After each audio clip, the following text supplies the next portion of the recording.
Bueno, pues arrancamos el tiempo de tertulia, arranque de curso. ¿Qué tal, Elisa Vigil? ¿Cómo estás? Buenos días. Muy buenos días, con ganas de caña desde esta trinchera contra todo el zurderío progre de este país. El zurderío que nos invade y nos rodea, pero aquí estamos, al pie del cañón, dando la batalla. ¿Qué tal, Fran Carrillo? ¿Cómo estás? Muy bien hallado, a ti, a Elisa, a todos los oyentes, después de un verano en el que los zurdos nos han dejado descansar un poquito. Y yo... ¿Que nos han dejado descansar? Más bien... Nos han dejado, para lo como son ellos, nos han dejado descansar. Ten en cuenta... Han estado muy activos, ¿eh? Claro, ten en cuenta que entre que aparcaban sus Lamborghini, sus yates y todas estas cosas, estos caprichos tan humildes que tienen los progres, pues el resto de los mortales que no tenemos ese tipo de lujos, pues hemos podido descansar un poquito. Bueno, la verdad es que el verano no ha sido especialmente tranquilo, a diferencia de otros veranos, porque ha habido mucha actividad política. Y lo cierto es que ha seguido habiendo escándalos por tierra, mar y aire.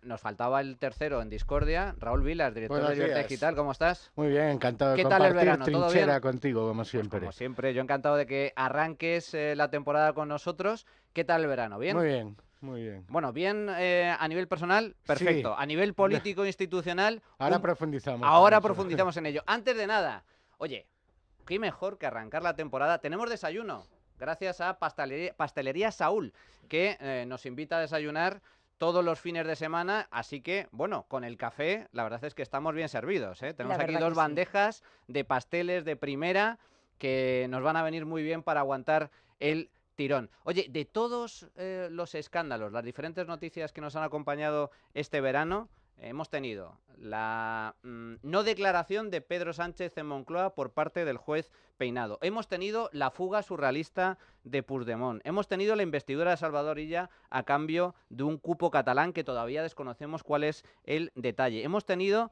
una crisis migratoria absolutamente colosal, con inmigrantes irregulares llegando en cayucos, invadiendo Canarias y generando problemas de carácter político y logístico ciertamente relevantes. Hemos tenido la vergüenza de Venezuela, que bueno, no es que se esté convirtiendo, ya era una dictadura, eso no había ninguna duda, pero lo lamentable ya no es eso, lo lamentable es que el gobierno de España se ha puesto de perfil, que en estas circunstancias es lo mismo que apoyar a la tiranía de Maduro. Hemos tenido para dar y tomar. Desde vuestro punto de vista, ¿cuál ha sido lo que más os ha indignado de todos los escándalos que han sucedido este verano?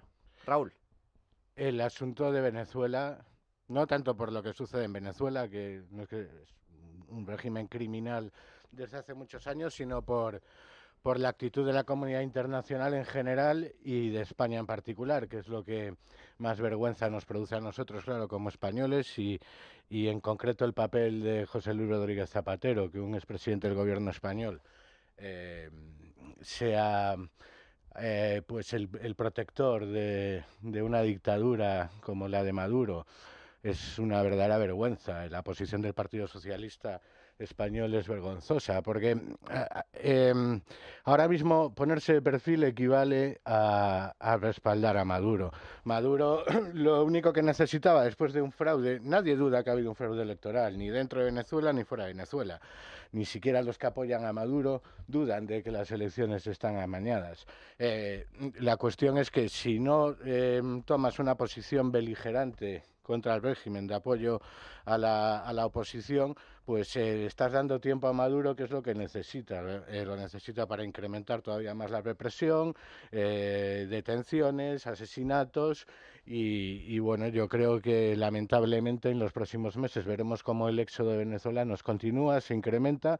Estamos ya en aproximadamente 8 o 9 millones, que es un tercio de la población, pues probablemente en un año puedan salir 2 o 3 millones más de personas de Venezuela.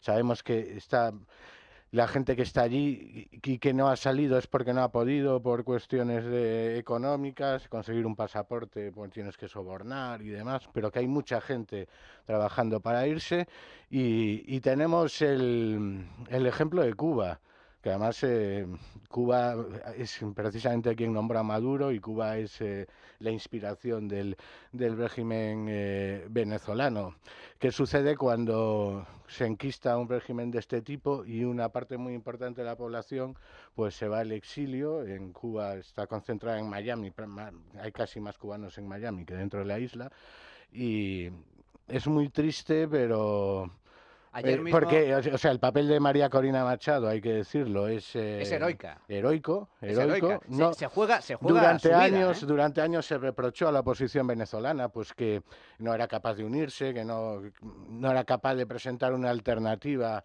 al chavismo. Ahora a la oposición venezolana no se le puede pedir más, no se le puede reprochar nada, y yo creo que el mundo libre, el mundo occidental, tenemos que hacérnoslo mirar, porque es una verdadera vergüenza. Ayer mismo se conocía una petición por parte de exmandatarios de muchísimos países hispanoamericanos, etcétera, solicitando el procesamiento de Nicolás Maduro y toda su cúpula ante la Corte Penal Internacional por terrorismo de Estado. Hay que recordar que son decenas los muertos y centenares los desaparecidos desde que Maduro perdió las elecciones y empezó a reprimir al pueblo. Curiosamente, dentro de esta petición ha firmado Felipe González, expresidente socialista de España, José María Aznar, expresidente del Partido Popular, Mariano Rajoy, todos los expresidentes de España, salvo ¿quién?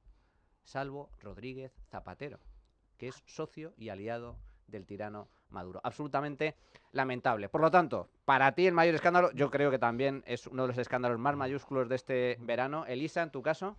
Bueno, aparte de lo de Venezuela, que tengo que decir solo un apunte, y es que ¿qué esperamos de un gobierno totalitario y que lo que aspira es a ser como Maduro? O sea, a Sánchez solo le falta ponerse el chándal, pero todo lo demás lo tiene igual. Es decir, estamos poco a poco, por desgracia, en España viendo una colonización por parte de las instituciones, por parte de Pedro Sánchez, por parte de todo el equipo, para intentar de alguna manera acorralar a lo que es la democracia e imponer únicamente ese pensamiento dictatorial de lo que él diga, y el que no diga lo que él dice automáticamente queda cesado de todo, como le está pasando al pobre Lobato en la Comunidad de Madrid, que bueno, montó en la barca y se marchó, y a su barco lo llamó Libertad, porque eso es lo que le va a pasar tristemente a Lobato, y con Paje, porque me temo que de momento no puede con él, ¿no? Pero yo sí que destacaría también en todo este drama veraniego del zurderío, ya no solo que Puigdemont venga y se vaya y todo lo que pasó detrás y cómo se echaban las culpas los unos a los otros de por qué se había escapado una persona que sube a un escenario, da un meeting y coge y se va. Y luego resulta que te tienes que parar en un semáforo, ¿sabes?, en plena persecución policial, porque claro, tienes que cumplir las reglas de tráfico ante, oye, un prófugo de la justicia. Pero Operación Jaula lo llamaron. Sí, bueno, no, jaula no sé de qué, no jaula sé, abierta. No, porque... sí, jaula abierta totalmente, pero bueno, a mí lo que me preocupa muy mucho es el tema de este cupo, este robo a todos los españoles, porque está claro que ya se ha roto el principio de igualdad recogido en el artículo 14 de nuestra Constitución. Veníamos viéndolo, pero sí que es cierto que tengamos que subir los impuestos en la Comunidad de Madrid, el IRPF, 4 puntos para pagar una fiesta separatista a una panda de mangantes, que no es la realidad de Cataluña, es vergonzoso. Y esto va a pasar en toda España, no solo en la Comunidad de Madrid, pero hablo de Madrid como diputada de Madrid y además diciendo, es que nos atacan, o sea, atacan nuestra independencia tributaria como comunidad autónoma. Y al final esto es el principio de intentar destruir lo que nos hemos dado desde el 78 para imponer un régimen totalitario. Venezuela, cupo catalán, Fran. Yo creo que hay que darle la enhorabuena a Sánchez y al PSOE por la estrategia que pusieron hace mucho tiempo, que yo he venido comentando aquí varias veces, porque les está funcionando. Sánchez hace mucho tiempo pulsó cuál era el umbral del dolor de los españoles. Y todavía no ha llegado al límite. Vio que era demasiado alto cada vez más, y desde entonces su estrategia de, primero, comprar a la prensa, segundo, comprar a la mitad del país, subvenciones, ayuda a funcionarios, tercero, asaltar las instituciones y controlarlos, y a partir de ahí ejecutar su programa político, moral e ideológico, pasaba por saber hasta dónde estaban los españoles dispuestos a aguantar escándalo tras escándalo. Como ve que no pasa nada, que hay una protesta, que la oposición se queja, pero más allá de eso no sucede absolutamente nada, sigue armando esos escándalos. podríamos elegir todos. Todo lo que has dicho es escandaloso. Desde el punto de vista de lo que es la degradación democrática de España y la absoluta destrucción del Estado de Derecho, porque esto ya no es una democracia, es lo que ha pasado con Puigdemont, de todos los capítulos. Eso es la demostración más palpable de que España ya no es un Estado de Derecho, porque no se ha cumplido nada, ni se le ha detenido, nada. Entonces, cuando tú tienes un país en el cual una persona tiene más derecho que otra, un territorio tiene más derecho que otro, unas personas tienen más privilegios que otras, y un gobierno no solo no se encarga de gestionar esa desigualdad, sino que la impulsa y la privilegia aún más, pues esto no es un Estado de Derecho. Y luego con Venezuela. Ya hay 30 gobiernos y expresidentes que han pedido eso. Yo incluiría dentro de esa detención a Rodríguez Zapatero, porque Zapatero no es solo un blanqueador del régimen. Zapatero a la Corte Penal Internacional. Sí. Por cómplice y Cómplice, aliado de la dictadura contra los venezolana. claro, por Cómplice cómplice de activo, crímenes sí, contra la señor. humanidad, claro. Es que la Corte también juzga a personas que son cómplices de crímenes contra la humanidad. Y en Venezuela, que es el mayor exilio político y social del siglo XXI, no lo olvidemos, del siglo XXI, más de 8 millones de personas, ningún país ha tenido eso, Zapatero no es solo el blanqueador, no es solo el propagandista, es el portavoz internacional, porque en Europa y en Estados Unidos va en representación del régimen. Y hay un vídeo, una declaración de una de las secuestradoras y torturadoras del régimen, en el que se le escapa, creo que fue Delcy o una de estas, que Zapatero le reconoció cómo le pagaba el régimen los favores, la famosa mina de oro. Claro, entonces, eso es una cosa. Que España se ponga de perfil, es que si cae Maduro, cae el PSOE y Sánchez. Es que se tiene que poner de perfil. Ante esto, recordar que la propia oposición venezolana ha dicho que si llegara en su día, ojalá, Dios lo quiera, al gobierno, no iba a dudar en auditar cuentas, facturas, etcétera, para ver qué narices le debe el Partido Socialista Obrero Español al régimen comunista de Maduro. Lo mismo o más que le debe a Marruecos, pero yo externamente he estado con estas elecciones. Algo conozco de Venezuela porque a mí la confirmación oficial de la muerte de Hugo Chávez, 5 de marzo de 2013, me pilló en Caracas. Y yo desde entonces he estado con la oposición, que ya era otra oposición, era Enrique Capriles el líder, luego vino Guaidó. Es verdad que lo que ha hecho Machado no lo han hecho ninguno de ellos, pero yo decía estos días, ¿alguien cree que esto va a ser una normalidad? Es decir, ningún dictador convoca unas elecciones para perderlas. O sea, ¿qué tirano por voluntad propia se va? Ninguno. Es decir, las va a amañar. Y si las pierde, que las va a perder, va a seguir en el poder y va a decir que ha ganado. Todo esto yo lo dije un mes antes de las elecciones. Esta vez sí. Digo, pero vamos a ver. Pero que es un dictador, que no es un demócrata. Es decir, las va a perder y no se va a ir. A este señor o hay una intervención exterior y se le saca de ahí, o no se va a ir nunca. Que es una dictadura. ¿Qué dictador se ha ido voluntariamente en la historia? Ninguno. Entonces, son muchas veces ingenuos a la hora de plantear que en Venezuela, que si la diplomacia, que si el diálogo, que si el consenso... Bueno, pues si sigamos así, será Maduro y mañana será Diosdado Cabello y pasado será el sucesor número 20 de Chávez. ¿Y España por qué está así? Porque si tenemos a una persona del régimen que se pasea por el aeropuerto de Barajas y no es detenida, si tenemos a una compañía española que trafica con la información y también con personas y también con dinero que va de un lado a otro y no pasa absolutamente nada, rescatada por el gobierno y con la intermediación de la mujer del presidente del gobierno, si tenemos además a personas que te están diciendo la relación que hay entre el partido que gobierna en España y la narcodictadura venezolana, pues solo hay que atar cabos para decir que el día que caiga la dictadura, la primera información que sale es del Partido Socialista del gobierno. Por eso se pone de perfil. Eso es un escándalo importante. Es que hay que recordar que, coincido contigo, Fran, que para que caiga el régimen de Maduro es fundamental que haya mucha presión a nivel internacional. Y claro, de ahí precisamente que la posición de Zapatero y por lo tanto la posición del Partido Socialista sea tan absolutamente vergonzosa, bochornosa, criminal desde todos los puntos de vista. Porque no vale con ponerse de perfil. Aquí hay que posicionarse para que caiga esa dictadura. Y Zapatero, sin embargo, ya no es que no firme esta petición internacional para encarcelar y procesar a Maduro por crímenes de lesa humanidad, por terrorismo de Estado. Es que directamente se posiciona a favor del régimen. Dice que no, hay que servir de intermediario, que esto de la presión internacional que no funciona. Sobre todo de un matiz muy breve, Manuel. Sobre todo si hay un papel determinante de Estados Unidos. Porque Zapatero, donde más está viajando, es a Estados Unidos, para hacer lobby, para convencer de que no se intervenga, porque seamos claros, si Estados Unidos no Es clave. toma papel protagonista, no pasa nada, aunque lo haga la Unión Europea, o sea, Raúl. es Estados Unidos. Coincido que sin una intervención exterior el régimen no va a caer, pero lamentablemente soy muy pesimista porque creo que no la va a haber. Creo que la situación, además, en la que está Estados Unidos no es propicia para pensar en una intervención.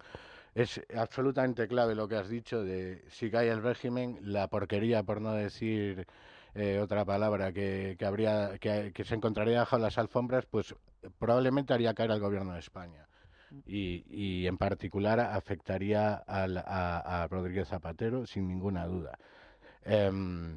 No se trata aquí de hablar de dictaduras buenas o malas, pero si es que ningún dictador dejó el poder voluntariamente. Alguno de derecha sí.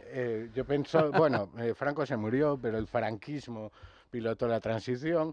Pinochet en Chile. Que es curioso porque son precisamente los grandes demonios. Eso podríamos matizarlo un poco, pero vale. Sí, bueno, pero quiero decir, son los grandes demonios en la corrección política y en el pensamiento dominante, y sin embargo los regímenes o las dictaduras que se blanquean constantemente, ahí sí que no tenemos ningún caso de que propiciasen una transición motu propio, como con todos los matices que se puedan poner, sucedió en España o en Chile. Bueno, esto en cuanto al verano, que ha dado de sí. Tenemos Venezuela, el tema del cupo catalán, el tema de Puigdemont, pero arrancamos nuevo curso político. Y el curso político ha arrancado con una declaración institucional del presidente del gobierno, Pedro Sánchez, que ha dicho muchas cosas, que es un gobierno limpio, que el cupo catalán es maravilloso, que va a haber dinero para todos, que el problema de la vivienda se va a solventar con más intervención, a pesar de que el problema de la vivienda se llama Pedro y se apellida Sánchez porque ha intervenido el mercado del alquiler. Pero si una frase ha destacado por encima de todos, es esta. Y vamos a gravar fiscalmente a quienes ya tienen en el banco suficiente dinero para vivir 100 vidas. No para perjudicar a los millonarios, sino para proteger a las clases medias y trabajadoras, porque independientemente de lo que piensen algunos o algunas, España será un país mejor si tiene más automóviles eléctricos, más autobuses públicos y, por tanto, más transporte público y menos Lamborghinis. Menos Lamborghinis. ¿Vosotros tenéis Lamborghini? No. Yo he venido en uno eléctrico, un Lamborghini eléctrico chiquitín, de llavero, ¿sabes? No tenemos Lamborghini, a pesar de que yo creo que todos los que estamos aquí, desde el punto de vista estadístico y fiscal en España, hoy somos ricos. Lamentablemente... Bueno, es que ricos es todo aquel que gane más de 30.000 euros al año. los Micro Machine que teníamos de pequeñitos, como Lamborghini, sí, pues yo tengo uno. Y yo creo que quería decir Maserati, que está confundido. Y todos sabemos por qué La cuestión quería es decir que, Maserati. según Pedro Sánchez, el gran problema de este país es que hay muchos Lamborghinis y que se necesita... y además ha venido a decir algo terrible, porque viene a decir que si hubiera menos Lamborghinis, habría mejor transporte público. Y aquí hay muchas mentiras. Entonces a mí me gustaría saber un poco vuestra opinión al respecto, pero solo comentar. ¿Hay muchos Lamborghinis en España? Bueno, según las estadísticas, en los últimos 10 años se han matriculado en España 248 Lamborghinis. 248. Toca, creo que, a un Lamborghini por cada 200.000 españoles. Se dice pronto. El coche más vendido de España es el Dacia, que es un coche normalito, 15.000 euros, 16.000 euros, que es lo que se puede permitir el español medio. Y sin embargo, cuando habla de que el hecho de que haya muchos Lamborghinis perjudica de alguna forma el transporte público, me gustaría hacer dos puntualizaciones. La primera, en Suiza hay Lamborghinis a esgalla. En Suiza tú vas paseando por Suiza y los Lamborghinis son como aquí un Volkswagen Golf. Exactamente igual. Y el transporte público funciona a las mil maravillas. Y sin embargo en España se recauda más que nunca, nos ha machacado impuestos esta panda de expoliadores, por no decir ladrones directamente, ladrones. Y sin embargo el transporte público funciona peor que nunca. ¿Qué os ha parecido la situación, Elisa? Bueno, yo este verano justamente he estado en ese paraíso que se llama Suiza durante una semana, conociendo profundamente el país, y aparte de que ha sido maravilloso, es que el Seat León de Suiza es un Porsche. Partiendo de esa premisa, a mí lo que me gustaría es que todos los españoles aspirasen a tener un Porsche en casa, o dos, o tres, o los que quisiesen, porque eso querría decir que hemos triunfado como nación. Y esto ya no va de que Suiza en su momento fuese un paraíso fiscal, que recuerdo a todo el zurderío que luego me saldrá que defiendo los paraísos fiscales, que por supuesto además, sino que desde hace 10 años está fuera de la lista de paraísos fiscales. Entonces, esto ya no va de paraíso fiscal o no. Esto va que cada vez que un español se compra un Lamborghini y es pudiente, paga 70.000 euros en impuestos por haber comprado ese Lamborghini. Esto va de que no es un problema de quién tiene un Lamborghini, es un problema de quien se quiere gastar 800 millones de euros en 5 Falcons, porque resulta que el asiento es muy incómodo y no se reclina, según el ministro Cuerpo, porque dice que claro que el Falcon no es tan cómodo, es que lo pasa fatal. Claro, los que vamos en Ryanair, yo la verdad que rezo para que me toque salida de emergencia para poder estirar las piernas, porque no quiero pagar el suplemento de más 16 o más 20 y pico euros por ponerme en el asiento que me da la gana a mí. Entonces, que te venga un ministro, un gobierno, Sánchez, que va hasta el váter con el Falcon a decir: oye, no, mira, es que no queremos Lamborghinis, queremos transporte público. Bueno, pues entonces los vuelos de los españoles que se fleten en Falcon, porque a 5 Falcons, pues la verdad que creo que nos sale también la suma bastante bien, ¿no? Y además ahora los van a comprar con sofá. Es decir, ya no solo el contrato millonario de los jamones y de las bebidas alcohólicas que van a tener los Falcons, es que, oye, ya reclinable no sé si van a ser los asientos, pero está claro que sofá van a tener, entonces se puede tumbar ahí Sánchez, Cuerpo y cualquiera que suba al Falcon. Con respecto a esto, simplemente recordar que ya ni siquiera al Falcon. Creo recordar que el presidente del gobierno y su mujer se fueron de vacaciones este verano, pagado por todos los contribuyentes, por los españolitos de a pie, en un jet privado, ya es que no le vale el Falcon, en un jet privado, y se fueron a Andorra. Sí. Oye, Andorra, ¿qué querencia tiene esta gente, Sánchez y su familia, por los países donde se pagan menos impuestos? El hermano en Portugal. Sí. Y él con su mujer en Andorra de vacaciones. Fran. Por fin Sánchez lanza una medida y hace una declaración para ir contra las élites socialistas. Por fin. Ya era hora. Bueno, ya hay otra, la abolición de la prostitución. Claro, es que ya era pues la segunda, ya era hora, porque claro, ir contra las personas que tienen dinero para vivir 100 vidas y Lamborghini, esos son los zurdos progres, ricos, artistas de izquierdas, etcétera, y todos los que apoyan a Sánchez. Es decir, por fin una medida que vaya contra ellos. O sea, yo hasta ahí le aplaudo. Bien, porque ¿quiénes son los que tienen Lamborghini y viven bien? ¿Quiénes son los ricos? El gobierno socialista. ¿Quiénes son los que viven en chalet y tal? Los socialistas. ¿Quiénes son los que se permiten vacaciones como Sánchez? Los socialistas. ¿Quiénes son los que tienen Falcon o van en yates o en coches de 180.000 euros como Óscar Puente? Los socialistas. ¿Quiénes son los que viven en chalets en Galapagar y tal? Los comunistas. Es decir, por fin van contra ellos. O sea, bien, yo al contrario, hay que aplaudir a Sánchez. Por fin hace una medida contra los que tienen dinero en este país, que son los socialistas. Porque el socialismo es eso, es la élite vive como capitalista porque les encanta el capitalismo, pero quieren el socialismo para los demás. El triunfo del socialismo es eso, es capitalismo para las élites, socialismo para el pueblo. Sí, solo un apunte, Fran. A mí me gusta mucho el dicho de que el socialista o el comunista lo que dice es: lo mío es mío y lo tuyo también es mío. Claro, pero lo tuyo es mío hasta que ya eres pobre de solemnidad, que ya no lo quiero, entonces ya te he sacado todo, ¿no? Pero es que el triunfo de la propaganda de este gobierno, de este sanchismo iletrado bolivariano, es que está siguiendo todos los pasos que en Venezuela sucedió. En primer lugar, esa dicotomía ricos y pobres. Nunca en la historia de España, y se puede comprobar los datos, con González, con Zapatero, pero sobre todo con Sánchez, los ricos han tenido más patrimonio que ahora. Hablo de los ricos de verdad. Es decir, los ricos no pierden patrimonio ni capacidad adquisitiva. La mayoría porque su patrimonio no lo tienen en España, para empezar. Y su riqueza no la tienen en España, la tienen fuera. Pero no ceja esa comunidad de crecer. Lo que sí crece es la pobreza, es decir, la comunidad pobre. ¿Qué es lo que desaparece? Lo que está entre medias, que es la clase media. Pero, ¿por qué necesita atacar a los ricos? Para generar la envidia y el rencor de aquellos que es clase pobre, que no va a salir de ahí porque el socialismo necesita de la pobreza porque vive de ella, para tener un enemigo al que alimentar. Estos son los culpables de que tú seas pobre. No soy yo como gobierno y como Estado que he saqueado a toda la clase media, que he conseguido que los empresarios se vayan, que he conseguido que la inversión no venga y que he conseguido empobrecer al país. No, la culpa de que tú seas pobre y no tengas para comer la tienen estos ricos depravados que siguen aumentando porque viven de los contratos del gobierno. Entonces, en esa retórica tan perversa, tan sanchista, tan bolivariana, tan cubana, tan socialista de la historia, aquí en España hay gente que se lo sigue tragando. Y cuando tú ves los datos económicos y ves cómo la clase media está bajando y se está empobreciendo, la clase rica sigue subiendo porque su patrimonio no ceja, uno piensa, oiga, ¿es incompatible tener Lamborghinis y que haya un transporte público bueno? No. Aquellos países con mejor salud democrática, económica y social son aquellos que tienen más Lamborghinis. Pero es que eso este gobierno no lo quiere, porque mientras el socialismo lo que quiere es que no haya más ricos, solo los suyos, el capitalismo, los liberales, lo que queremos es que no haya más pobres. Fijaos que, por poner un dato encima de la mesa, en España solo tributan 800 grandes fortunas. Cuando hablamos de grandes fortunas nos estamos refiriendo a un patrimonio de más de 30 millones de euros. 800 grandes fortunas en España. Es decir, no hay tantos ricos comparado con otros muchos países. 800 fortunas, 800 ricos en España, es el equivalente al 0,000002% de la población española. Curiosamente, las rentas más altas del país, las rentas más altas, el 5%, representan aproximadamente el 5% de los contribuyentes.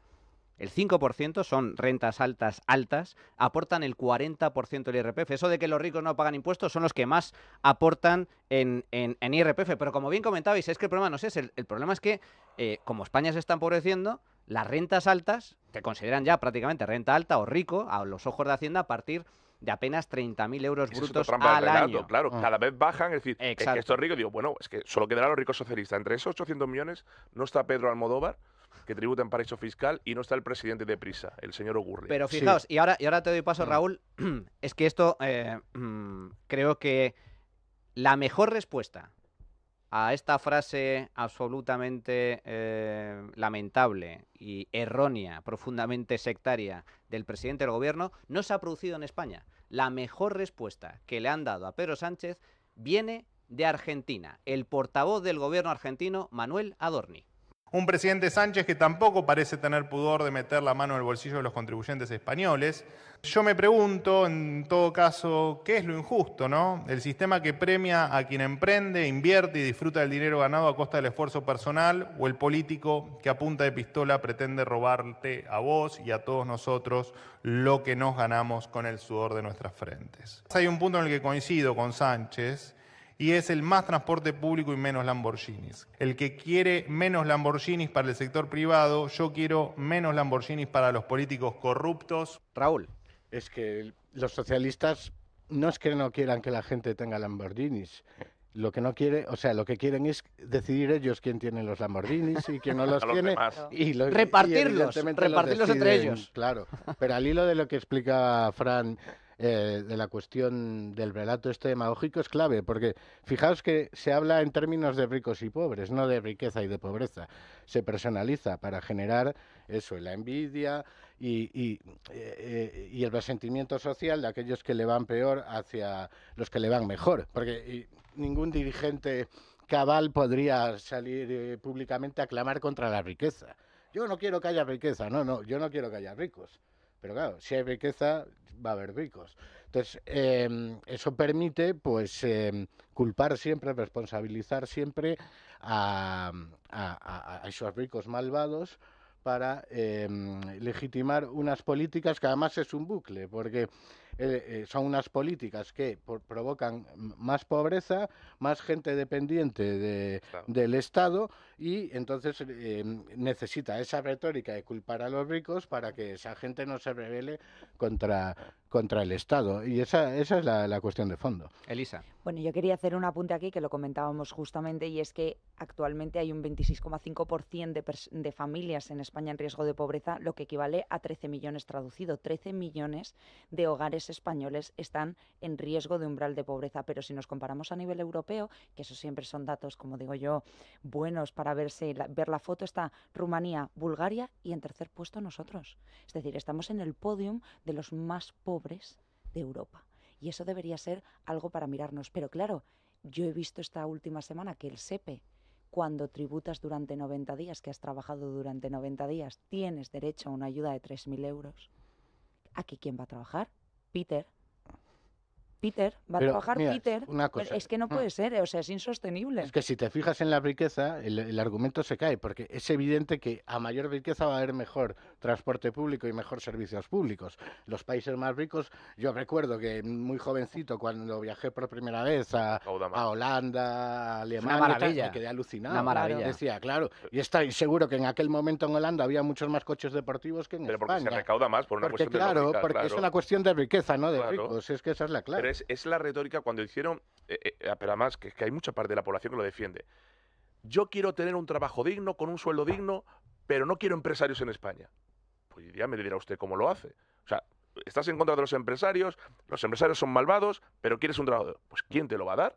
No, pues el Estado. Entonces, es que está todo fabricado para que cada vez más gente viva del Estado, es decir, del gobierno, es decir, del partido, y sean ellos los que al final digan, oiga, ¿usted que le pongo tanto de IRPF? Yo que le regalo el concierto fiscal a Cataluña, ¿yo qué hago aquí? ¿Me salto la política migratoria como quiero? Bien, me da igual, tengo a la mitad del país comprado. Es que Sánchez tiene a la mitad del país comprada. Prensa, personas, instituciones y colectivos. Por eso hace lo que hace. Esto es muy propio del peronismo, que se dedicaba durante décadas en Argentina a exprimir, machacar, asfixiar a un sector productivo cada vez más reducido a cambio de paguitas, de miseria, a una clase dependiente para comprar votos. Es el socialismo de toda la vida. Por cierto, el modelo que hasta cierto punto aplicó Andalucía durante muchos años.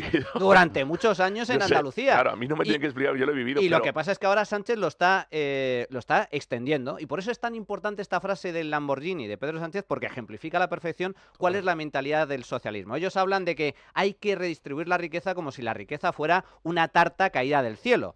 Y la clave es que esa tarta no existe. Es que la clave es que hay que generar riqueza primero para luego redistribuirla. Si no se genera riqueza, no hay posibilidad de redistribuir nada. Lo único que se redistribuye es miseria. Para terminar esta parte, hay para mí un dicho que también lo resume a la perfección. Tiempo de rojos, hambre y piojos. Hacemos una pequeña pausa y regresamos a continuación. La trinchera de Llamas, con Manuel Llamas. Bueno, pues estamos comentando el arranque de este curso político, esas declaraciones, esos anuncios por parte de Pedro Sánchez de que, oye, que en España no se pagan suficientes impuestos, que os vamos a subir más, os vamos a freír un poquito más porque no nos falta dinero. A pesar de que recaudamos más que nunca, nos falta dinero y aquí el trabajador y el empresario es un malvado y por lo tanto le vamos a esquilmar un poquito más. Pero relacionado precisamente con esto, con el tema de los dineritos, resulta que tenemos el nuevo cupo catalán, un cupo catalán que por primera vez, y esto es lo que me gustaría poner encima de la mesa, ha generado críticas bastante potentes a nivel interno dentro del Partido Socialista, porque claro, estamos hablando del dinero que también va a llegar a comunidades gobernadas por el PSOE, y ha habido algunas voces críticas sobre el tema del cupo catalán, por ejemplo, Page, el presidente de Castilla-La Mancha, también Asturias, el señor Barbón, en Aragón también se han posicionado en contra de este cupo catalán, en Extremadura, y precisamente para intentar depurar este tipo de voces internas, Sánchez, en primer lugar, ha adelantado el Congreso para el próximo mes de noviembre, y hoy mismo se está celebrando esta mañana pues un comité federal en el que Sánchez ha invitado a sus varones a que hablen con libertad sobre el tema de la financiación autonómica. Raúl, ¿qué opinas? Abandona toda esperanza. Ya verás cómo hoy se ponen todos firmes, saludo y... Rebeldía controlada. Y lo que diga su santidad de las Españas, vamos a aceptarlo. En esta cuestión a mí me parece muy importante insistir en una cosa, que no hay que caer en la trampa de ponerse a hacer números y que esto parece un debate de la mejor financiación o si más autonomía o corresponsabilidad fiscal para las autonomías, que es un debate teórico muy interesante, que creo que tú y yo coincidimos en que fue un error muy grande en el diseño autonómico la no corresponsabilidad fiscal de las administraciones. Eso nos llevó al café para todos. Claro, todo el mundo quería sanidad y educación porque no tenía que recaudar los impuestos para pagarla. Pero eso es una cosa, eso es un debate que está muy bien, que deberíamos afrontar en España en algún momento, pero ahora tenemos problemas más graves, y es que esto es una cuestión política. Esto es un desafío al Estado de Derecho, a la Constitución, a la nación política, a la nación como comunidad política, a lo fundamental, a la igualdad de todos los españoles ante la ley, para establecer una relación de privilegio de Cataluña con el resto de España. Relación que ya existe, no solo durante el periodo democrático, sino desde hace probablemente casi 200 años, pero ya digamos que institucionalizarla de manera que ya exista un chantaje cada año en la cuestión esta de los impuestos, como existe en el cupo catalán y en el vasco. Lo que tendríamos que hacer es suprimir el cupo catalán y el vasco, no hacer otro cupo nuevo. Es un privilegio evidente. ¿Qué significa fuero? Fuero es privilegio. Esos privilegios se justifican en el País Vasco y en Navarra por unos derechos históricos. En Cataluña es simplemente por el chantaje, por el chantaje del nacionalismo catalán. Entonces yo creo que el Partido Popular, que gobierna en casi todas las autonomías, y en eso estoy muy de acuerdo con Isabel Díaz Ayuso, que no debe caer en la trampa de ir a una reunión bilateral a ver si puedo sacar yo para mi autonomía unos cuantos millones más. No, hay que hacer un frente común. Insisto, la cuestión de fondo ahora mismo no es la financiación. Llevamos sin reformar el sistema de financiación autonómica desde antes de que llegó Rajoy al gobierno. Una de las muchas cosas que Rajoy no quiso hacer. O sea, que tampoco es una cosa ahora que me digan que es imprescindible. No, es verdad, yo creo que habría que hacer una reforma muy profunda, pero ahora mismo lo que hay que defender es la Constitución, el Estado de Derecho, la nación española y la igualdad de todos ante la ley, que es incompatible con un privilegio. O sea, lo que quieren es establecer una relación como si Cataluña fuese la metrópoli y el resto de España la colonia. Ellos quieren que los españoles seamos los negritos, para que nos entendamos, que trabajemos para ello. Y eso es intolerable. Precisamente ayer hubo una reunión al más alto nivel del Partido Popular, Feijóo con sus varones regionales, en donde se acordó una posición común para afrontar este gran reto en materia de financiación autonómica, y uno de los acuerdos es, en primer lugar, crear una especie, que el gobierno cree una especie de fondo de transición, un fondo transitorio para ayudar o para compensar a las comunidades autónomas más infrafinanciadas, un fondo dotado con 18.000 millones de euros procedentes de los fondos europeos que no han sido ejecutados. Y el segundo gran punto es precisamente este, el de ir todos a una, que esto se tiene que negociar donde se tiene que negociar, que es en el Consejo Territorial de Presidentes de Comunidades Autónomas, para abordar de forma conjunta la financiación autonómica. La frase que dijo Feijóo ayer, que hay que negociar lo de todos, entre todos. Y si bien se van a permitir reuniones bilaterales con el gobierno, en esas reuniones que haya comunidad autónoma del PP, gobierno de Sánchez, no se va a abordar el tema de la financiación. El tema de la financiación, lo que se acordó ayer en el seno del Partido Popular, es que es una cuestión que hay que negociar de forma conjunta. Exacto, Elisa. así es. Bueno, ya sabéis que hemos iniciado el curso político con mucha fuerza, que salió Ayuso rompedora y respondiendo a todas las calamidades del señor Sánchez. Y una de ellas es esa, es decir, tenemos que defendernos todas las comunidades autónomas, e invitamos también a las del Partido Socialista si quieren unirse a este gran pacto por la lucha de la economía de nuestras comunidades autónomas. Creo que hay algo importante aquí. Esto no es un concierto fiscal, esto es un funeral fiscal. Esto nos lleva a la muerte como país. Esto no hay quien lo sostenga. Actualmente se sostienen los pensionistas aproximadamente, 2 pensionistas con 1,5 personas, 2 personas dependiendo de la comunidad autónoma. Es decir, estamos en un punto de quiebre técnico muy complejo a nivel de país. Y entonces, ¿cómo demonios vamos a asumir 30.000 millones de euros cuando resulta que es la Comunidad de Madrid la que más da al Fondo Común de Solidaridad de España? Más del 70% aportamos todos los madrileños, para que el resto de comunidades autónomas puedan ponerse al mismo nivel que nosotros, que eso es lo que deseamos, que eso es lo que tendría que ser. ¿Cómo Cataluña se puede permitir aquí decirnos al resto que les tenemos que pagar la fiesta a los que tienen los salarios más altos siendo políticos, a los que más han mangado desde Pujol, pasando por quien quieras en Cataluña, que han dejado a los catalanes diezmados, y que más de 5.000 empresas de Cataluña se han tenido que venir a la Comunidad de Madrid porque allí no se podía vivir, porque tienen 15 impuestos propios? Es decir, es una asfixia, es que son el funeral de verdad.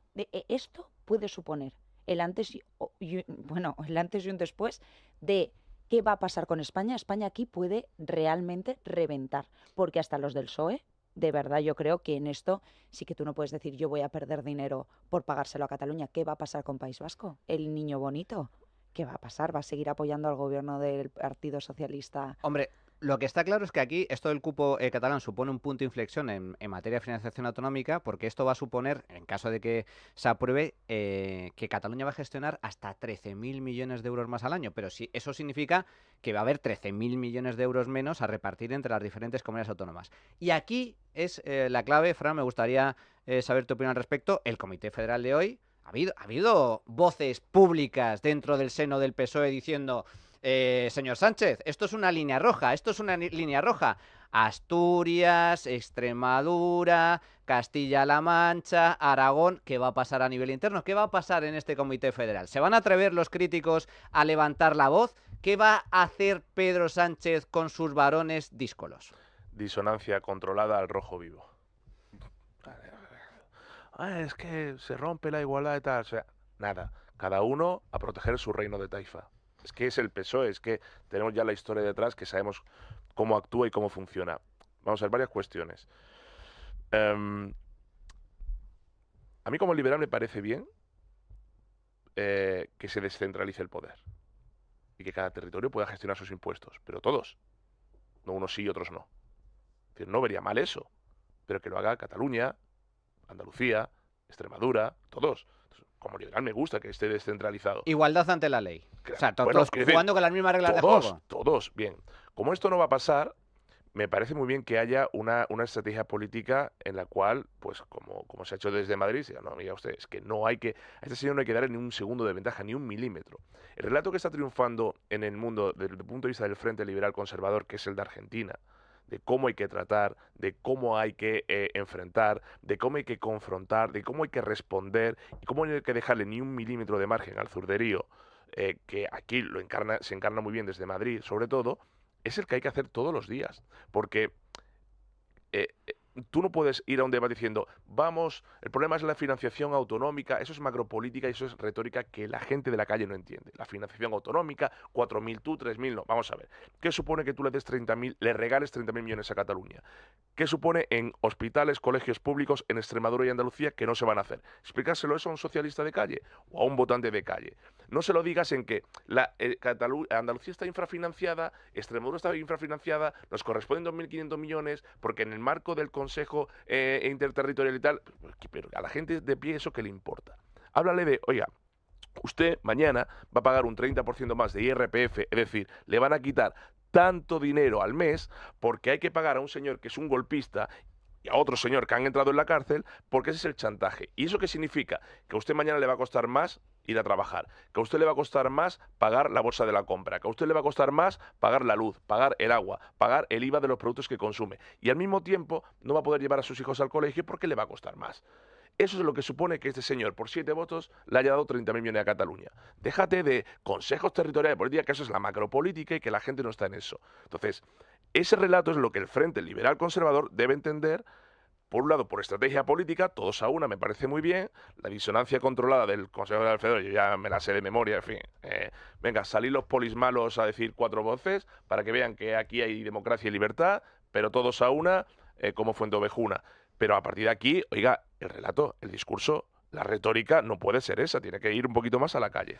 Bueno, pues veremos a ver qué es lo que pasa en este Comité Federal. Yo también estoy totalmente coincido con vosotros, que bueno, sí, va a haber mucha crítica, alguna voz disonante y tal, pero al final es descontrol controlado y más teniendo en cuenta que ahí, a la vuelta de la esquina, hay un Congreso Nacional en donde muchos se van a jugar su cargo a nivel territorial. Y es que el sanchismo ya arrasó con todo lo que en el PSOE ya no queda podría, nada. O sea, ya no queda nada. Y si algo ha demostrado Pedro Sánchez es que es un killer. Como o sea, se dice, ahora ya estamos en otra pantalla. O sea, olvidaos, ese PSOE ya no existe. ¿Sabes quién ha levantado la voz contra Cataluña, contra esto tal, que va contra la igualdad de los españoles? Contra Susana Díaz. O sea, sí, la oposición a Sánchez dentro de Andalucía. Susana Díaz, que es ahora tertuliana de Ana Rosa Quintana. En esos estamos. Claro. Bueno, claro. Si me permitís, otra de las grandes noticias de esta semana ha sido por fin, la renovación al frente del Consejo General del Poder Judicial y del Tribunal Supremo con la elección de Isabel Perelló, con el voto a favor del bloque conservador, los vocales conservadores del Consejo y también parte de los vocales progresistas. Para analizar esta cuestión contamos con un gran experto en la materia, que es Luis Sanz, magistrado de la Audiencia Provincial de Madrid y miembro de la Plataforma Cívica para la Independencia Judicial y la Asociación Judicial Francisco de Vitoria. Don Luis, muy buenos días, ¿cómo está? Buenos días, señor Llamas. Bueno, la primera pregunta es clara. ¿Qué opina? ¿Qué opinión le merece el nombramiento de Isabel Perelló al frente del Consejo y del Tribunal Supremo? Bien, ya sabe usted, porque se lo dije en otra ocasión, que el sistema que los jueces que queremos es la elección de 12 vocales judiciales por los jueces. No es el sistema que se siguió, es un sistema de reparto entre los partidos políticos, con 10 del bloque conservador y 10 del bloque progresista. Pero hay algo que ha sido positivo, y es que por primera vez la presidencia no ha venido determinada o acordada previamente por los partidos políticos, como ocurrió con consejos anteriores. Es verdad que se ha intentado que perfiles muy afines al gobierno ocuparan la presidencia y que al final se optara por otra persona, por Isabel Perelló, que es la que al final va a desempeñar el cargo. Tengo que decir que el discurso de la presidenta ha caído muy bien en todos los sectores de la judicatura. Poner de manifiesto la necesidad del respeto al trabajo de los jueces, el rechazo a los ataques injustos que los mismos han tenido, poner de manifiesto la esencial misión del Consejo, que es defender la independencia judicial, y sobre todo revelar que ningún poder del Estado puede dar instrucciones a los jueces y magistrados sobre cómo interpretar o aplicar la ley. Ya le digo que ha caído muy bien en la judicatura. Ahora hay que pasar, don Manuel, de los hechos, de las palabras a los hechos. Y en ese sentido es muy importante señalar que eso debe concretarse en que si se repiten esas instrucciones a los jueces y magistrados sobre cómo interpretar o aplicar la ley, confiemos en que el Consejo, cumpliendo su función, ampare a los jueces y rechace esas injerencias. Sobre este punto, precisamente, yo coincido totalmente con usted. La señora Isabel Perelló ha empezado con muy buen pie. La verdad es que su discurso absolutamente impecable en cuanto a la defensa de la independencia judicial y rechazando las injerencias y las amenazas, los insultos, las presiones por parte del poder político a la judicatura. Eso es lo que es un síntoma de normalidad democrática y desde ese punto de vista está realmente bien. En esta línea, era muy importante este nombramiento porque esto va a permitir precisamente cubrir las más de 100 vacantes que existen en la cúpula judicial, audiencias provinciales, Tribunal Supremo, etcétera, debido precisamente, y esto hay que recordarlo, no a la situación en funciones del Consejo General del Poder Judicial, sino a una ley, a una norma que aprobó el gobierno de Pedro Sánchez para que el Consejo, estando en funciones, no pudiera cubrir esas vacantes. Pero la cuestión es que ahora, con la nueva constitución del Consejo, por fin se va a poder desbloquear esa situación y proceder al nombramiento de más de 100 puestos vacantes. Además, con el consenso, porque se necesitan 3/5 de los vocales del Consejo para producir esos nombramientos. ¿Esto también es positivo, don Luis? Es positivo. Para mí, eso y otras dos cuestiones que le voy a comentar son los objetivos esenciales del Consejo General del Poder Judicial en el mandato que comienza ahora. Sin duda, hay más de 100 puestos discrecionales que esperan a ser proveídos por la razón que usted expuso, no por el bloqueo del Consejo, sino porque específicamente se desapoderó al Consejo de esa función.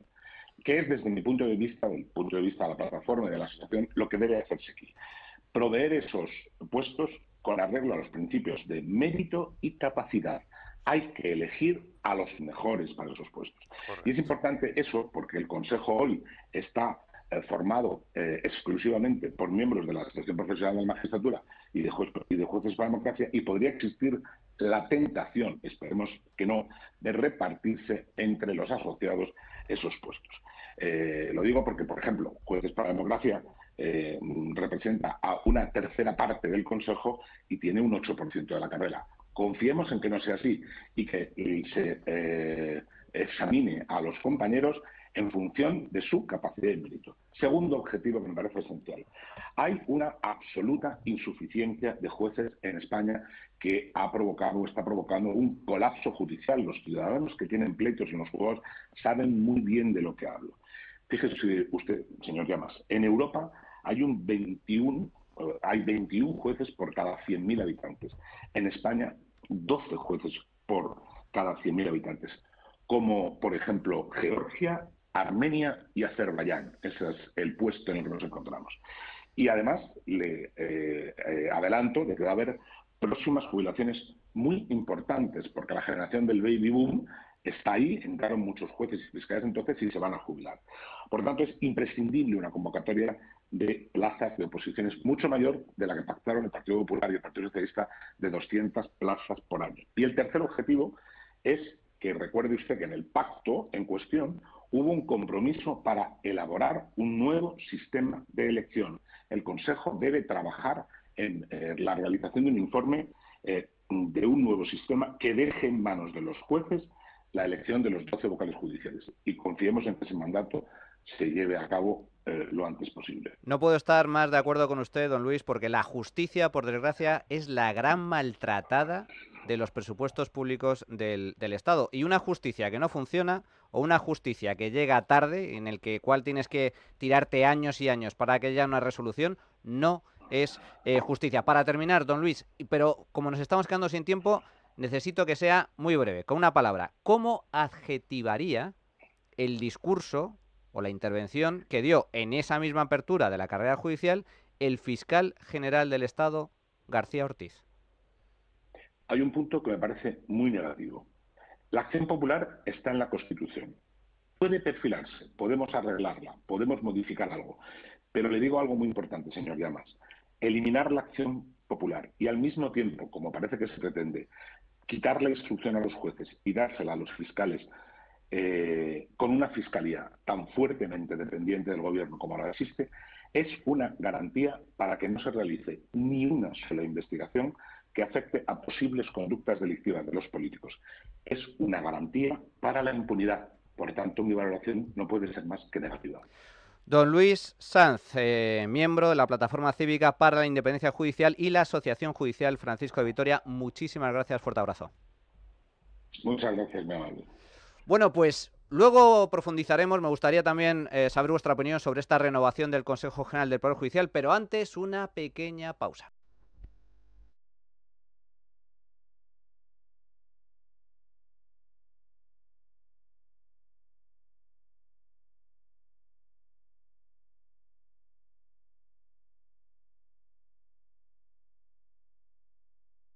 Cuando no suben los combustibles es la electricidad o el agua, pero afortunadamente hay artículos como Masical con los que ahorramos. ¿Cómo es esto posible? Antonio Ruiz, buenos días. Hola Adrián, muy buenos días. Pues esto es posible colocándolo Masical en la tubería principal para impedir que la cal se vaya pegando en tuberías, en grifos, en duchas y sobre todo evitar que ocasione averías que la cal provoca y un mal funcionamiento de tu lavadora, lavavajillas o calentador de agua.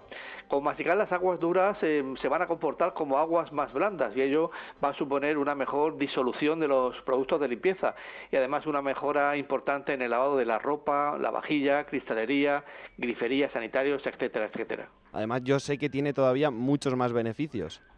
Efectivamente, así es, Adrián. Tiene un doble efecto: eliminar internamente la cal formada con los años, eso hará que recuperemos el caudal de agua perdido y evitar que se vuelva a formar más cal en los conductos y maquinaria por donde pasa el agua. Vamos a apreciar un mejor funcionamiento de nuestra lavadora, lavavajillas, calentadores y calderas de agua. También que se minimizan o no aparecen las manchas de cal que tanto afean la cocina y sanitarios. Y para muchos es un alivio al comprobar que, por ejemplo, ahora no le pica la piel cuando salen del baño, que es un problema que mucha gente padece y que precisamente es porque viven en una zona de agua muy dura y son sensibles a la cal. Y entregáis las máximas garantías como muestra de confianza, ¿verdad? Es el producto más garantizado del mercado. Esto lo decimos porque a todos nuestros clientes desde hace ya más de 30 años entregamos por escrito una garantía de duración ilimitada, dura siempre, toda la vida. Y además lo dejamos a prueba un año entero. En caso de que no te convenza, lo puedes devolver y recuperar íntegramente tu dinero. Tenemos diferentes modelos en función de la dureza del agua de cada zona. Podemos destacar Masical Hogar para aguas duras o bien elegir Masical Premium para aguas muy duras. ¿Y cómo entonces, cómo podemos hacernos con Masical y si tenemos alguna promoción para nuestros oyentes? Para pedir un Masical basta una llamada al 968 31 00 66. 968 31 00 66 o en nuestra página web masical.es. El Masical vale 99 euros, el precio de un Masical, pero es que damos 2 Masicales al precio de uno y además si quieren un tercer Masical solamente les cuesta 20 euros más. 3 Masicales por 119 en total para oyentes de Es Radio que lo pidan ahora en el 968 31 00 66 y los gastos de envío salen totalmente gratis también. Pues ya lo saben, aprovecha esta promoción y pídelo al 968 31 00 66, 968 31 00 66 o también en masical.es. Bueno, pues retomamos el tiempo de tertulia y me gustaría saber vuestra opinión, que comentáramos tanto la renovación del Consejo del Poder Judicial con la elección de Isabel Perelló al frente, también como presidenta del Tribunal Supremo, como la elección a dedo, en este caso, dedazo absoluto, bochornoso, lamentable, criminal también, de el ministro José Luis Escrivá en el Banco de España. Raúl. Vale, yo primero voy a dar mi opinión sobre la pastelería Saúl, que tengo Oye, que están decir que están buenísimos. Pastelería Saúl, tenemos ya desayuno todos los fines de semana. Y ahora vamos al Consejo General del Poder Judicial. Bueno, el discurso a mí me parece que fue un discurso razonable. Yo creo que en este tipo de discursos tampoco se puede sacar demasiadas conclusiones, sobre todo positivas. Sí, pues se podrían haber sacado conclusiones negativas. Quiero decir, este discurso podría haber sido malo y eso sería muy preocupante. Pero bueno, que en la apertura del año judicial el presidente, o en este caso la presidenta del CGPJ, defienda la independencia judicial y diga lo que dijo. Es lo normal. Es lo normal. Digamos que de ahí no se puede inferir que ya hemos solucionado. No. A mí, de la cuestión del CGPJ, lo que me parece más importante es que del acuerdo que se hizo, que evidentemente dista muchísimo de ser lo ideal, porque es que ya no es que no se elijan 12 de 20 por los jueces, como dice la Constitución, o al menos el 50%, como exige la Unión Europea, de los jueces, es que se eligen todos por los partidos. Correcto. Pero bueno, en la situación en la que estábamos, yo creo que era el acuerdo menos malo de todos los posibles por una razón, que es las mayorías cualificadas. Quiero decir, sea mejor o peor Teresa Perelló, Isabel Perelló. Sí. Su voto ya no estamos en el escenario de que cuando los dos bloques empaten, el voto de calidad del presidente se va a imponer. No es cándido. Efectivamente. No es Entonces, cándido. Bueno, de hecho, la propuesta parte del bloque conservador. De cara, sí. Yo sé que Alejandro Abascal estaba muy satisfecho y no es un hombre tonto ni que se deje engañar. Vamos a ver, lo más importante ahora a nivel inmediato son dos cosas: los nombramientos de sala, sobre todo la sala penal del Tribunal Supremo. Vamos a ver qué sucede ahí. Que es donde se juzgan a los políticos que están encausados. Pero bueno, como digo, el cambio en las mayorías ya impide que se pase un rodillo, eso seguro. Y yo creo que va a haber que afrontar otra cuestión, que es la defensa del juez Peinado. Vamos a ver qué sucede en la Audiencia Provincial de Madrid, que se tiene que pronunciar en octubre, creo que es. Y a partir de ahí, bueno, las querellas, la querella ampliada. Y ahí yo creo que va a ser el primer momento, sobre todo de cara a la opinión pública, en el que el CGPJ se va a tener que posicionar claramente en defensa del juez, que vamos a ver qué suerte corre el juez Peinado. Fran y Elisa. Hay una frase que dijo el otro día Isabel Perelló, que esa frase debería enmarcarla todos los líderes políticos que defiendan un Estado de Derecho y una democracia, cuando dijo: ningún poder del Estado debe dar indicaciones ni instrucciones a los jueces. Fijaros qué frase. Ningún poder del Estado debe dar indicaciones ni instrucciones a los jueces. Esa es la máxima de un Estado de Derecho. Nunca será esto perfecto ni una democracia cuando los jueces o los vocales son elegidos por los políticos y esos jueces tienen que juzgar a los políticos. No. Mientras eso sigue siendo así, esto no es perfecto. Eso hay que cambiarlo. Y yo permitidme que haga un recordatorio, porque durante 10 años solo hubo un partido en este país, en paz descanse, que se llama Ciudadanos, que fue el único partido que lo pedía. El único. Y antes UPyD, que en paz descanse también. Que en paz descanse también. Curiosamente, descansan en paz los dos. Los dos que pedían que los políticos lo eligieran. Los políticos, y además con acuerdos firmados. Y eso no ha pasado todavía. Es decir, siempre hay una carencia del poder por controlar a otro poder. Entonces, esa frase debería estar enmarcada en la cabecera de los líderes políticos de todos los partidos, porque el poder judicial debe estar separado del poder legislativo y del poder ejecutivo. Y en esa separación de poderes podemos decir democracia, a la suiza, a la neozelandesa, a la que queramos, porque si no estará más cerca de Corea del Norte que de otra cosa. Entonces, me parece tan importante esto, porque mañana, cuando veamos una sentencia, a mí, siempre que leo los análisis de es que el bloque conservador es que es progresista, es que no debe haber de eso. Ya que la justicia no debe ser progresista, conservadora, del PP, del PSOE. No, la justicia debe ser justicia. Y en el momento que ponemos etiquetas, apellidos, nombres o filiación ideológica y política, ya no es justicia, ya es justicia de parte. Y eso es lo que hace que una democracia vaya decayendo. Así que yo recupero el principio de mi intervención y digo, ningún poder del Estado debe dar indicaciones ni instrucciones a los jueces, como decía la presidenta, cosa que no pasa en el Constitucional. Bien, me encantaría que en el Partido Socialista, en el Partido Popular, en Vox y en todos los partidos democráticos lo dijeran, los líderes, porque ahí estaremos de nuevo defendiendo la democracia como se debe. En todo caso, parece que se ha salvado la bola de partido, porque hay que recordar que antes de verano la amenaza era el asalto literal, directo, de la cúpula judicial, ni consenso ni gaitas para que Pedro Sánchez convirtiera el Consejo y el Tribunal Supremo en un nuevo Tribunal Constitucional, que por cierto, el Tribunal Constitucional no es un tribunal de justicia, no forma parte del Poder Judicial, es un tribunal político. La más alta instancia de la justicia en España es el Tribunal Supremo. Sí. No es el Tribunal Constitucional, Elisa. El Tribunal Constitucional no puede erigirse como la Sala Sexta porque es aunque lo está intentando. Porque es que no ha lugar ni cabe en nuestra Constitución. Yo sí que creo que el nombramiento de Isabel Perelló al final es una señora que ha recaudado 16 de los 20 apoyos, al final es una persona que no ha sido impuesta por parte de nadie y creo que eso es importante. Ha destacado, creo, y esto es clave en los momentos que vivimos, que en España no hay lawfare. Y esto es importante porque esto ha sido una constante machacada por parte del gobierno del bulo del culo que es Sánchez, porque esa es la realidad que vivimos y es que no han parado de hacer listas negras, es que han permitido que hasta ministros se pongan a hacer listas negras de jueces. Es abominable, ya no es que se querelle Sánchez contra el juez Peinado, es que se han hecho listas negras públicamente en el Congreso de los Diputados en contra de jueces. Entonces, ahora hay que ver realmente si este nombramiento va a suponer lo que creemos todos los constitucionalistas, las personas que creemos en la justicia. Yo como abogada creo en ella firmemente y ahora toca un papel de defensa a los jueces que se han visto ultrajados, por desgracia, en todo este último tiempo, porque Sánchez necesita, como Maduro, pues eso, adelantar también la Navidad si nos descuidamos, ¿no? Y respecto a lo de Escrivá, voy a hacer un apunte súper breve. Lo dijo el otro día un compañero mío en el Congreso de los Diputados, Olano. Esto solo lo ha hecho Franco.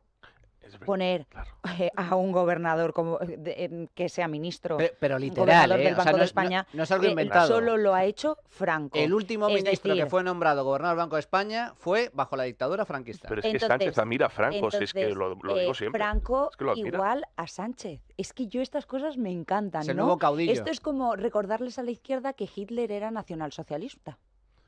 Que eso lo llevan fatal porque dicen, no, porque fascista, perdona, nacionalsocialista. Hitler era nacionalsocialista. Entonces, Franco igual a Sánchez. Ya tenemos aquí una ecuación maravillosa. Ahora tenemos toda España que luchar contra este autoritarismo que nos han impuesto. Toda esta gente casposa, caviar, que esos sí que viven bien, mientras la mayor parte de los españoles están pasándolo francamente mal, no para llegar a mitad de mes, a mitad.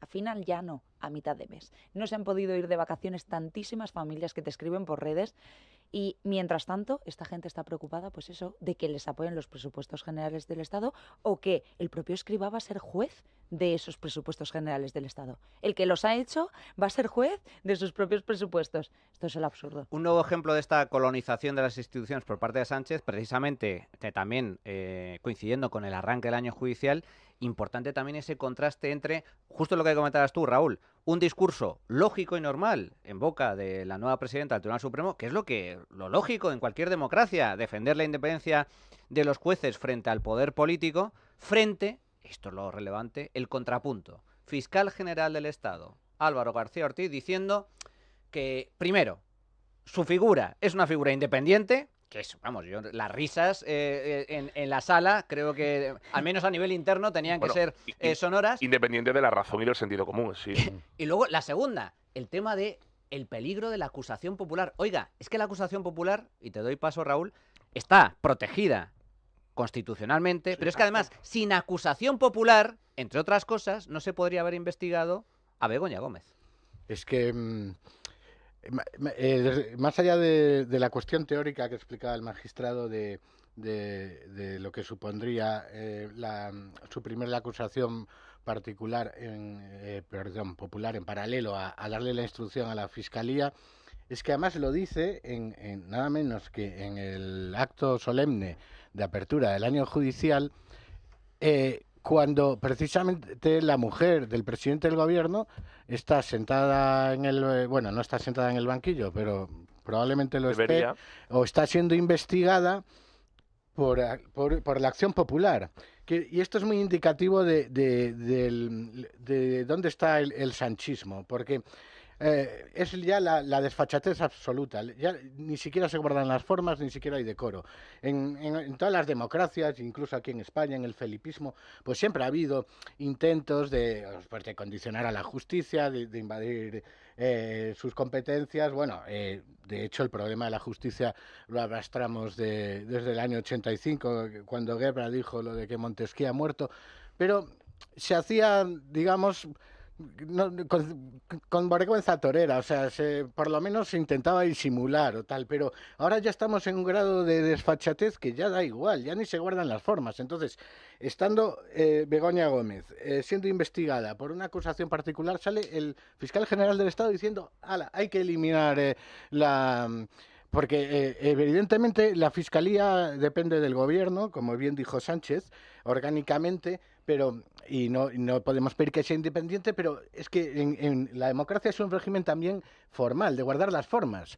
Es muy importante. Entonces, aunque no sea independiente, tiene que guardar la apariencia de independencia. ¿Qué apariencia de independencia puedes esperar de un tipo que en la apertura del año judicial dice que hay que acabar con la acusación particular cuando está la mujer del presidente del gobierno siendo investigada por una acción de la acusación popular? 10 segundos, Fran. No, bueno, digo, estamos hablando de que el Tribunal Constitucional diga que no es constitucional la acción popular cuando el artículo 125 de la Constitución lo protege. Lo del gobernador del Banco de España, más allá de que yo siempre digo que Sánchez admira tanto a Franco que acabará muriendo en la cama como él, igual no se extrañe que detrás de eso esté la idea del Banco Central de implantar el euro digital. Que pongan a un señor dócil, como ha sido dócil con el tema de la estafa piramidal de las pensiones, para que cuando eso llegue a España no tenga ningún problema por parte del Banco de España en adoptar algo que acabaría con nuestra libertad. Esto es importante y algún día lo trataremos. Ojo, hablar del Tribunal Constitucional, a mí me gusta el Tribunal Constitucional. Es el Tribunal Prostitucional. Tribunal Prostitucional. Casa Pedro. Vamos a decir, se come bien en Casa Pedro. Bueno, cambio de tercio, ha habido muchas noticias interesantes, importantes también a nivel internacional, y me gustaría abordar una elección que ha tenido lugar en Alemania, elecciones regionales, en donde Alternativa por Alemania, partido de derecha en Alemania, ha ganado las elecciones, pero vamos, ha arrasado en el estado oriental de Turingia y ha quedado en segundo puesto en el estado vecino de Sajonia. En Turingia ha obtenido casi un tercio de los votos, 9 puntos por delante de la conservadora CDU y muy por delante de los 3 partidos gobernantes en Alemania, que son los socialistas, los verdes y los liberales. Y para abordar esta cuestión, para explicar qué es Alternativa por Alemania, más allá de los titulares que podemos ver en prensa y las simplificaciones por parte de muchos periodistas, contamos con Enrique Couto. Enrique Couto es director de contenidos y cofundador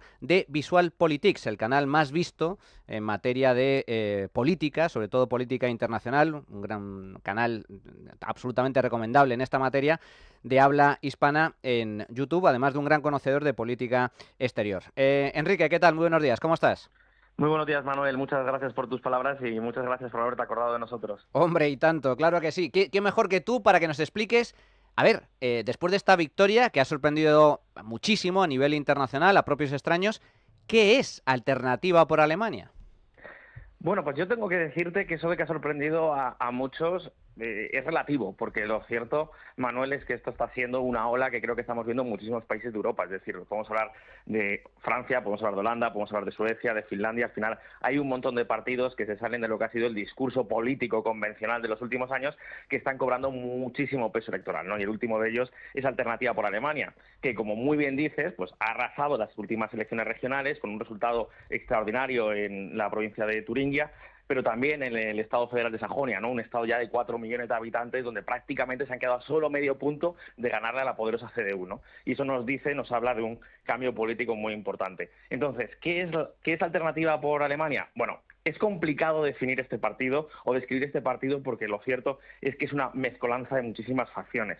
Este partido, Manuel, surgió en 2013 como un partido liberal clásico, un partido que se oponía a los rescates a países como Grecia o como Irlanda o España y Portugal en aquellos momentos de enorme crisis en Europa, y que fundamentalmente tenía como misión pues reducir el peso del Estado, reducir impuestos, reforzar la Alianza Atlántica. Eso era en 2013 cuando surge el partido. Y a partir de ahí ha tenido una evolución donde ha ido absorbiendo a muchísimos movimientos políticos en Alemania y donde con el paso del tiempo, digamos, ha ido radicalizándose o ha ido cobrando, digamos, un discurso mucho más populista, controvertido, por así decirlo. Entonces, ¿qué soy en Alternativa por Alemania? Yo, si me permites decirlo, Manuel, yo lo que diría es que es el canario de la mena.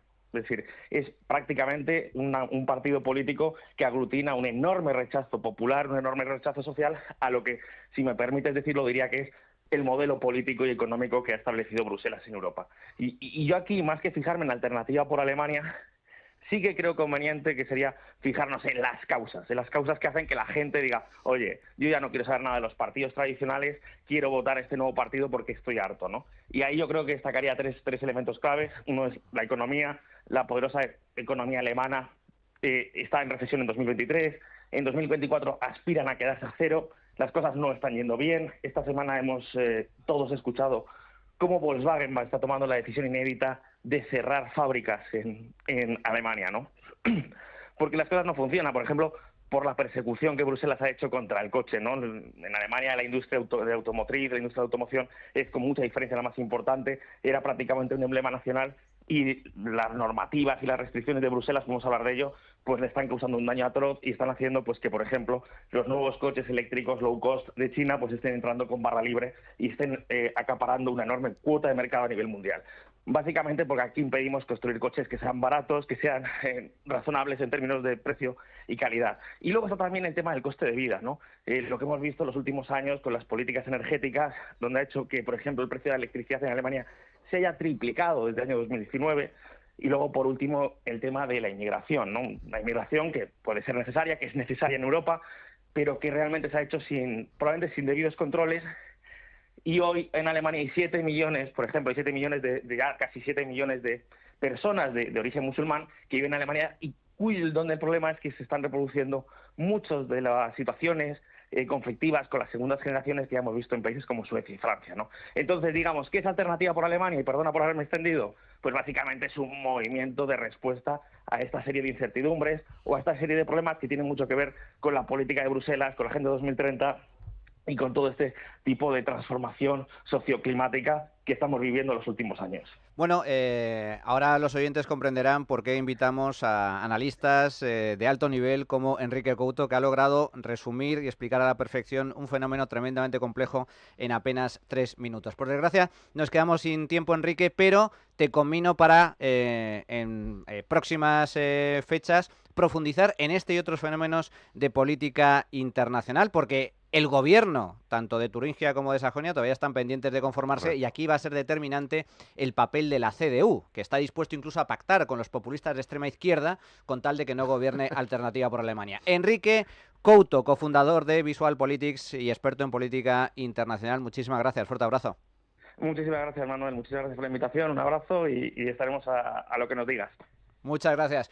Bueno, señores, vamos a ver Adrián, ¿qué es lo que opinan nuestros oyentes sobre la pregunta que hemos dejado en las redes sociales? ¿Qué tal, Manuel? Pues sí, preguntábamos en nuestra Twitter encuesta cómo se presenta el nuevo curso político. Dábamos 4 opciones. La primera de ellas es que tendremos un adelanto electoral. La segunda, Sánchez aguantará sin legislar. Como tercera opción, habrá una posible moción de censura. Y la cuarta es que Sánchez mantiene sus apoyos con los independentistas y ha ganado con el 57% de los votos que Sánchez aguantará sin legislar. Y también esto nos han dejado los oyentes a través de nuestro teléfono móvil. Bienvenidos, bien hallados, pero vamos, el panorama político bien negro que se presenta, negro, negrísimo. Estos en verano han hecho como cuando a los niños les pones las cartillas rubio, que vienen los deberes de matemáticas y luego en la última página vienen las soluciones. Pues esto han empezado a hacer ya pequeñas zancadillas y ya hay muchos paquetes bombas para este invierno, así que va a estar negro no, lo siguiente. Buenos días, Manuel. Bienvenido al nuevo curso político que se presenta muchísimo más putrefacto que el anterior. Todo ello acaudillado por los Ceausescus de la Moncloa. Ya es malo que España esté en caída libre, pero lo peor de todo es el acomodo de absolutamente todos los políticos no sanchistas. Bueno, pues yo, mujer, y a mis años doliente trabajadora, voy a seguir piando machaconamente a ver si se despierta algo el letargo en el que viven millones de españoles. Buenos días.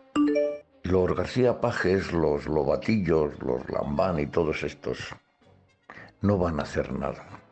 ¿Por qué? Porque salvo el que tenga otro sitio donde agarrarse, el resto vive y vive muy bien de la teta del partido y de la teta del Estado.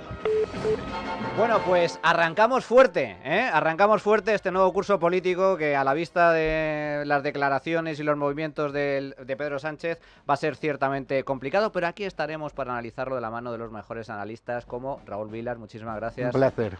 Fran Carrillo. Un placer. Y Elisa Vigil, muchas gracias. Muchísimas Hasta la próxima. Bueno, nosotros continuamos. Ahora vamos a analizar temas económicos de la semana y luego nos vamos de viaje. La trinchera de llamas es radio.